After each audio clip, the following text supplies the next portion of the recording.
Okay, we are live, amigos, ¿qué tal? And welcome to this evening's live stream, 7:40 p.m. It is, as always, looking at some of the main stories that have caught my attention in the press here in Spain, not only today, but over the last couple of days. We'll take a look at some comments that have been left on the channel in recent times by you guys, the viewers, of course. And then in the second half of the live stream, around the 20-minute mark, we'll go into the live chat and see what's happening there. So if you are watching live this evening, say hello in that live chat. Now we'll get straight into the news, and just when we thought the good weather was here to stay in Spain, another storm is on its way if it has not hit already. As we can see here, Storm Harry, the name is to batter the Mediterranean area of Spain from Monday with rainfall of up to 200 litres per square metre. Storm Harry will pummel the Mediterranean from Monday, bringing not only snow and rough seas, but accumulated rainfall of approximately 200 litres per square metre in the Girona province, with the Ebro estuary and southeastern Iberian system severely affected. Combined with the European anticyclone, Harry will establish an intense humid easterly flow over the northern Mediterranean coastline and Balearic Islands, triggering a maritime storm with probable very strong gusts and locally heavy persistent rainfall, plus abundant mountain snowfall, particularly in Catalonia, Valencia and southern Aragon. Spain's meteorological agency, the AEMET, warns of potential damage to promenades and coastal areas, plus falling branches, trees and vulnerable architectural elements. Rainfall may cause river flooding and localized inundations, especially in low-lying areas. Monday and especially Tuesday we'll see peak conditions. So again, the warnings are out there for this storm. Harry is its name. As of tomorrow, going to pummel the Mediterranean, as we can see here, parts of northern Catalonia and also northern Valencia, I think, under alert at the moment for these very heavy rains, up to 200 litres per square metre. And as we know, when these rains come down heavily here in Spain, flooding normally follows, and of course some infrastructures are destroyed. So if you are in that part of Spain currently, travelling along the Mediterranean, maybe coming down from northern Europe to a warmer climate, you think you're going to try and find a warmer climate, watch out, because you might get stuck in the middle of Storm Harry, which as we said, going to hit in full force tomorrow and Tuesday. So take care.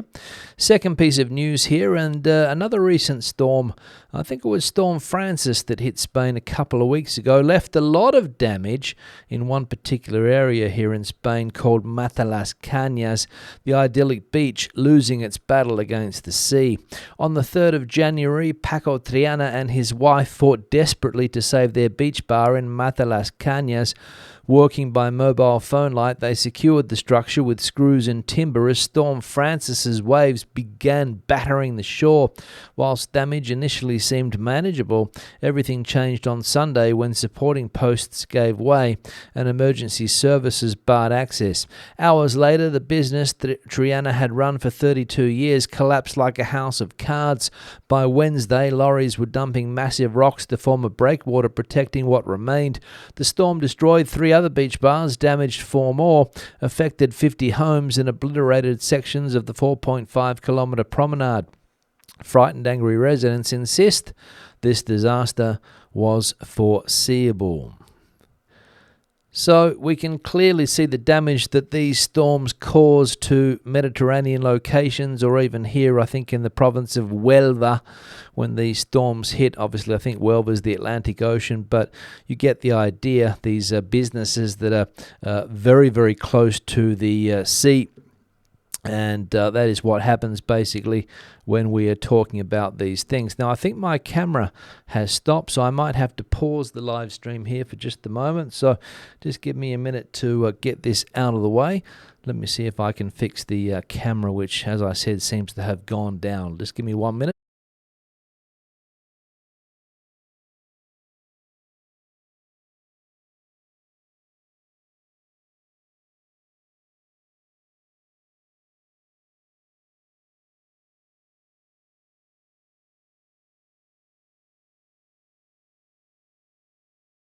Okay, so I think this is back up and running now. Let me see. There we are. All right, good. The camera's back up and running. Technical issue, which seems to be happening far too frequently in recent times with the setup that I have. But as we can see, just getting back to what this is. Now, we can see the damage in visual terms here. Let me just get some of these pictures on the screen here. This is the beach bar before the Storm Francis, and this is the beach bar after Storm Francis. So we can get an idea of what's happening at this coastline area, Mata las Cañas, in the province of Huelva, southern Spain.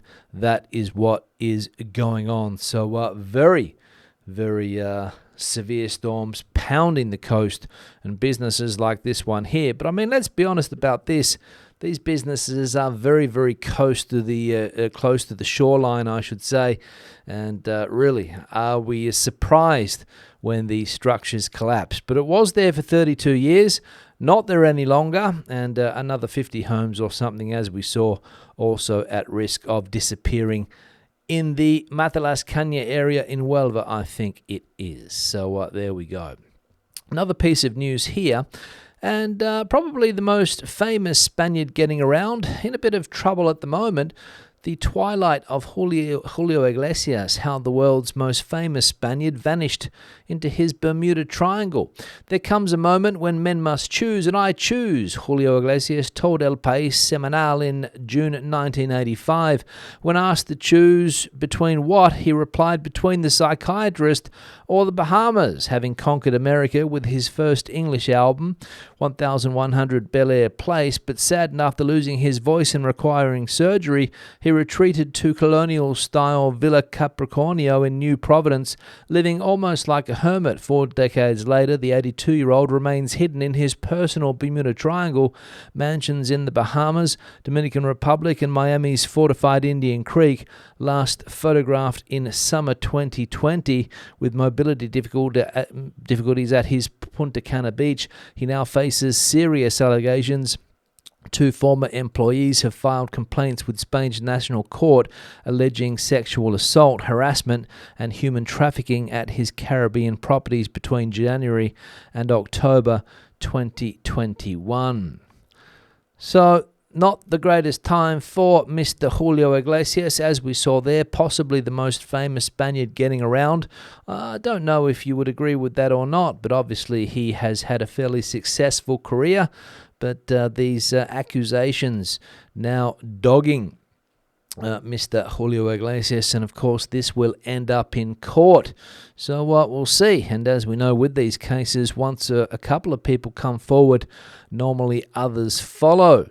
As we have seen in recent times, years, with other high-profile sexual assault cases involving celebrities like Mr. Julio Iglesias. So as I said, this one will go to trial, we'll see what the justice system comes up with here. But already some politicians are weighing in to the Julio Iglesias and this sexual allegations, or the sexual assault allegation that has been put on him. So we will see, as I said. And the final piece of news here, and it is that young people are abandoning the left side of politics in Spain, flocking to the right and supporting parties like the Partido Popular and Vox. Spain's right-wing parties now command nearly 50% of the vote, according to the latest Sigma DOS poll for El Mundo. Whilst the PP and Vox achieved these figures amongst over 45s last March, young voters proved resistant. Now, however, the PP-Vox coalition dominates across all age groups. Over the past year, under 45s have shifted decisively rightward. Among 18 to 29-year-olds, support for Alberto Núñez Feijóo and Santiago Abascal has surged from 37.8% to 51.5%, a 13.7-point increase. The 30 to 44 age bracket shows similar trends, rising from 42.8% to 49.3%. Conversely, left-wing support has collapsed among young people, dropping to 37.2% for the youngest cohort and 39.2% for those aged 30 to 44. So there we go, quite clear. from the headline there. Young people in Spain abandoning the left-wing parties and obviously feeling let down by left-wing rule here in Spain over the last 8 years or so. Things have not improved for youth, despite all of the promises that politicians normally come up with to get elected. Not proving to be the case, and going for the more extreme political rhetoric coming from the right, of course. Now we'll take a look at some comments that have been left on the channel in recent times by you guys, the viewers, starting with this one here from Track Healing. Unfortunately, happens everywhere. Look around London and you'll be surprised how many servants are in such conditions. Disgusting that it's still happening. Track Healing referring to the human slavery, an issue that we saw last week in Spain, in the area or the region of Murcia, down there in the southeast of the country. Some, I'm going to say 40 to 50 people were taken off a farm in slave-like conditions. The owners of that farm obviously thinking that they could get cheap labor and treat people like dogs. And of course, the Spanish authorities were lucky to be able to find this going on and put an end to it. But as pointed out here by this person here, it's not only Spain, it happens in many, many places. Prostitution, of course, springs to mind for this type of thing. Women and men, I imagine, get put into precarious situations, end up in a country where they don't want to be, and doing something that they don't want to be doing. And of course, the authorities have to try to put an end to this, but it's endless because there is always going to be somebody willing to exploit another vulnerable human being, unfortunately. One here from Simon. Parking on junctions is illegal in Spain. The only time I have seen anybody done by the local police, and that is when somebody parks on the yellow lines in front of people's registered garages, the ones with a council circular sign that you apply for. It is for access to your garage and is heavily policed. Even the garage owner cannot park on it. Thanks, Simon. The parking debate that we had last week, somebody complaining about the way people park their cars here in Spain. And Simon saying there that, people park illegally all the time, but the local police not really handing out fines. And I would also agree with that. Where I live as well, you don't often see the local police handing out fines, except when they are called for what Simon also mentions there, if you park in front of someone's garage. That's when they normally crack down on you. Where I live here, it's the same. You pay for your garage to be a car-free area. Nobody can park in front of it. Has a sign quite clearly saying the word Vado, V-A-D-O. And if you park in front of that, you will most likely get towed. However, residents in my street do park in their Vado, and nobody tows their car. So maybe it's different where Simon is, but here, definitely if you park in somebody's garage space and it's not your car, you'll get towed, but if it's your car, most likely not. Another one here from One Wheel concerning dogs. If your dog is off its leash and you are not watching it on the mobile phone, for example, it's easy to pretend it doesn't poop anywhere.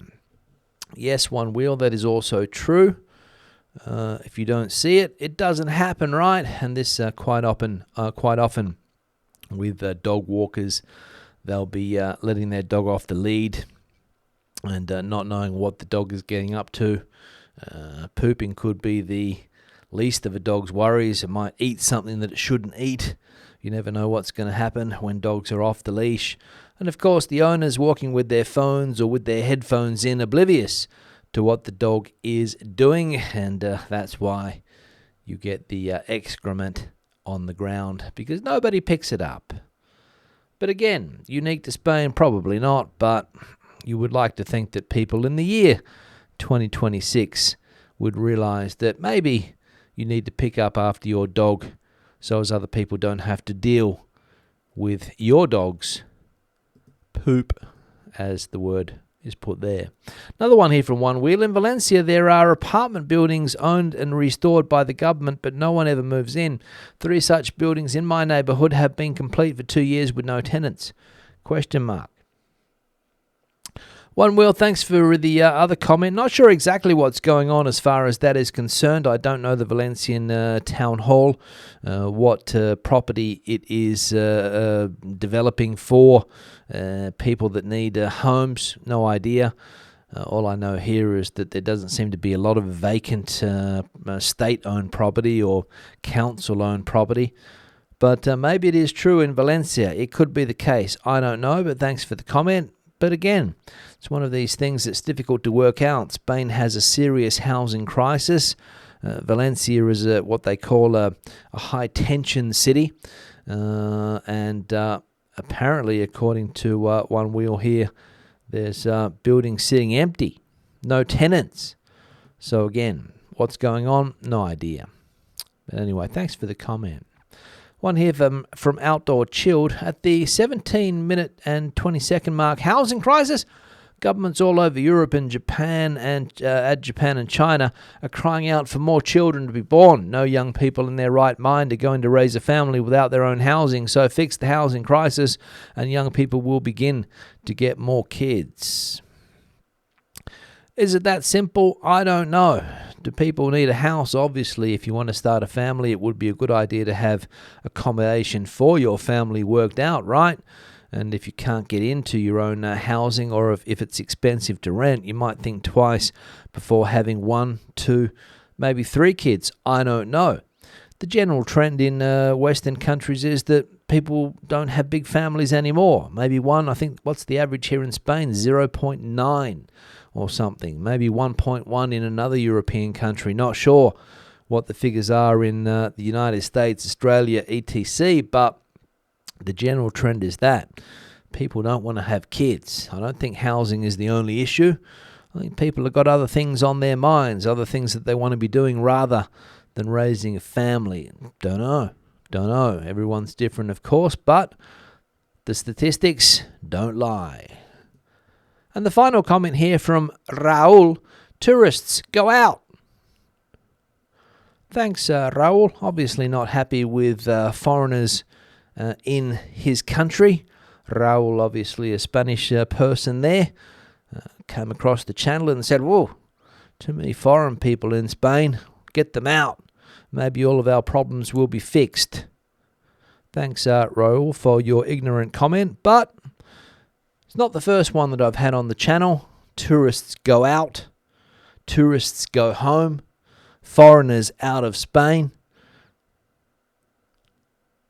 But thanks anyway for your contribution, albeit an ignorant contribution, Raul, considering how important foreigners are for your country's economy, my friend. Thank you very much. Now we'll go into the live chat, check out what is happening there. In just a moment, we'll get into the live chat. Before I get there, I need to say thanks to the person that sent the photo that we have in the backdrop through. Alicia, I think this was sent in by. And it's a picture of Seville, down there in the south of Spain, the Guadalquivir River. It's a bit of a tongue twister, that one, the Guadalquivir. And a lovely photo sent in by this, probably might be a Seville resident. I don't know. I didn't get much information in the email, but thank you very much for the photo. If you have a similar picture or photo you'd like to see on the backdrop, the email address is on the screen now. Feel free to send it through, whether it be of a nice river shot like this one here of a historical Seville, or any other picture you would like to send my way. Spain Speaks is the email address. Feel free. Any other information too, you can send it through to that email address. People that have supported the channel in recent times, whether it's by buying me a coffee, thanking John for buying me a coffee just before we started this evening, super thanks option on YouTube as well, I think one of those came through, and longer term supporters on Patreon, and the channel members of this YouTube channel, thank you very much for that support. People that pay a small fee every month to be a member of the channel to help keep it going. And also, if you haven't hit the like icon yet, do us a favor. We're currently sitting at 62 likes. We'll see if we can get up to a decent tally. 64 now. Let's wait for 65. There we go. 65 likes now. Thank you very much for that. As I said, we might crack the 80 mark today. We will see. But do us a favor. Hit the like icon if it's not too bothersome to do so. Now, we're going to go into the live chat. Let's see what's bubbling away there. I think I saw a super sticker or super chat come through from Marcus. Here we go. I haven't seen Marcus for a while. A valued member and regular contributor to the channel, I will say, is Marcus. I appreciate that greatly. Welcome back to Spain. Thanks, Marcus. I've been back now for... When did I get back? Last Monday? At about 12 midnight, late flight, coming into Barajas, picked up the bags, got the Uber, got home. Luckily, I didn't have to work much on Tuesday, and then back into the regular job on Wednesday, which was a bit tough, I'm going to be honest, but thanks, Marcus, for that. 20 euros, thank you very much. Very, very generous, of course. Hope all is well down there, wherever you are. I think Murcia is where Marcus is. Let's hope the rains are not too heavy in that part of Spain in the next couple of days. Alan, valued member in the chat here too. Haolos Jew and his friends. Joining the party from a stormy and cold 12 degrees in Sarasota, Florida, former home of the Ringling Brothers Circus and the famous Clown College. The Ringling, I don't know whether the Ringling Brothers are still going. I don't know whether circuses are still going anymore. I know here every now and again a circus rolls into town, but how many people go to the circus? No idea. New Year's in the chat as well, saying, hi, I'm early. Thanks for that, New Year's. Another one here from New Year's as well. Been to Spain 4 or 5 times, only once had big rainfall in the Canaries. And the bed sheets were soaked. Hope they dried out. New Year's. Hope they dried out and you didn't have a wet bed to sleep in. Marianne's in the chat here too, coming in from San Diego, California. Time to get the full report from Stuart. Marianne's favourite, thanks for that. Janet's in the chat too, coming in from Oxford, England. Sunny also coming in from the UK, Basingstoke to be exact. Hoping everyone's had a good weekend. Let's hope everyone's had a good weekend. Managed to get through it. Another week ahead. Heading into the last half of January. Again, time flying. John bought me a coffee earlier, as I mentioned. Thanks for that, John. Have a great week. You too. Is this Gillian? So much rain can ruin crops of food. Yes, that is true. So much rain can ruin those crops. Probably have to pay more. Farmers in Spain not happy at the moment with an agreement between the European Union and Mercosur in South America. A lot of protests going on. Amarinha is where Andrew's coming in from. Warm, wet, bit windy. No problem. Handling it well. Janet's reading a book here by Mr. Tremlett. Is that the... I can't read that there. Giles, is it? Or Tremlett, the Generalissimo, about Mr. Franco, I suppose. I would recommend it for anyone wanting to understand Spain better. Thanks, Janet, for that, for the recommendation. Amanda's in the chat. Sorry, a bit late. No problem, Amanda. Bronny's in the chat here too. Sorry, Stu, to hear about Storm Harry. Hope it doesn't cause too much damage. Currently dry and 6 degrees in South Wales. Thanks for the live information. Thanks for that, Bronny. Good to see you. Stephen's coming in from North London, watching from a dull, damp North London, but mild. Hoping everyone is well. Great start of the week. Thanks for that. Kev's in the chat, coming in from Murcia too. Hoping everyone is well. Thanks, Kev. Good to see you. Renan coming in from Newport Beach. Sunny there. Gold geologist. Wish everyone in Spain to be safe with the storm. Yeah, let's hope that there aren't any tragedies, that people do stay indoors if they can. I imagine that in some of those areas schools will be cancelled, depending on the amount of rain coming down, of course. Kim saying, we'll see what happens going forward politically. We will, Kim. We will see what happens going forward politically as far as Spanish politics is concerned, of course. The situation for some parties on the left of politics here, coalition partner Sumar, not looking good at the moment. There's calls to break that political formation. So it's interesting to see. Andres coming in from Southern California. Great job, Stuart. Thanks for that. Iggy's coming in from a chilly Jaén down there in the south. Hope not too cold. Dog poop in the street, far worse in Seville than Oxford, I have to say. Yeah, it depends on the neighbourhood, depends on the street. I've noticed that if the street, if there's a lot of visibility to the street, people tend to pick up. But if people see that maybe they're not, the dog's not being seen doing what it's doing, they can get away with it. I like this, which is what happens with the school. No houses around the area, so freezing in Murcia, according to Leslie. I think Leslie's in the rural part of Murcia. Joe's coming in from Lanzarote. Rain, sun, and windy there today. Thanks, Joe.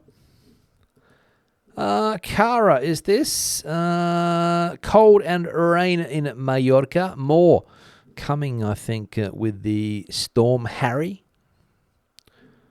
Bit nippy in Matheron, says Kev. Thanks, Kev. What else we got going on here? Phil and Donna coming in from Alcobes. What's that? Alcocebre. Thanks for that, guys, for that. Not sure whether we've seen Phil and Donna in the chat before. If it is the first time, welcome. Leaving a comment, not sure. Where is the like icon, says Marilyn. Well, depends what you're watching on, Marilyn. If you're watching on a computer, just below the video, you'll find a like icon. If you're watching on a TV, you might have to go into the settings. If you're watching on your phone, it would be just on the screen there somewhere, I presume. What else we got going on? Marilyn pressed the heart icon. Well, that's the live stream. That's in the chat for that one. What else we got going on here? Let's have a look. Toreld coming in from Norway. There we go. Norwegian viewers watching this evening, or people in Norway. Not sure of the nationality, of course. Hector says, I would have 5 kids, but no housing, no good paying jobs. Another issue, right? Another issue, no good paying jobs, or not a lot of good paying jobs in Spain, unfortunately. And Sky, moving to Spain soon. How do I find a home to buy that's not in a floodplain? Thank you. Good question, Sky, but I'm sure that there are surveyors' maps and plenty of places that you can find information as to whether your home is on a floodplain. Go to the local council or get somebody to do the research for you, and you should be okay. The problem is that when these huge amounts of water fall in some places, the streets turn into rivers. And probably they're not on floodplains at all. I don't know. It's just very heavy rain. But I'm sure there are experts that will be able to tell you the risks of your home. And what else we got looking on hand? Kane just saying quite simply, hi. And Leslie's saying, thanks for remembering that Leslie's in the campo part of Murcia, not the coastal area, I don't think, hence why it's a bit chillier. Now, that's the end of the live stream. No more chat left. So I'm going to wrap it up. 29:30, just gone 30 minutes tonight, a short one. Thank you very much for watching. As always, I do appreciate it. Thank you very much for the support. And I'll be back again on Tuesday, hopefully. Can't guarantee it, but I imagine that I will be back on Tuesday, hopefully. So until then, hasta luego, hasta entonces, adios, and bye-bye.